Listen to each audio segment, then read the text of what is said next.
అండి 3 రోజుల నుంచి చూస్తున్నాను, ఏం రాస్తున్నారండి? అదే నీ బయోపిక్ రాస్తున్నానే. అవునా, ఏం రాస్తున్నారండి? ఒకసారి చూడండి.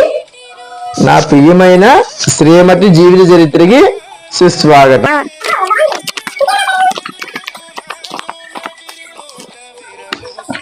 చదివిన వారందరికీ ధన్యవాదములు. అయ్యో, మధ్యలో చదవలేదేంటండి? గబ్బగా పెట్టేశారు. మధ్యలో ఏమి రాశారు?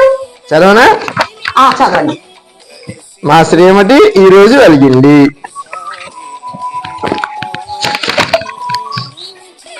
ఈ రోజు మా శ్రీమతిని బయటికి తీసుకెళ్లేదని అలిగింది.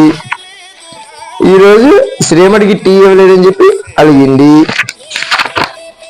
ఈ రోజు వాళ్ళ అమ్మగారింటికి వెళ్తానంటే వద్దన్నానని అలిగింది. చూసారా, మళ్ళీ అలిగింది.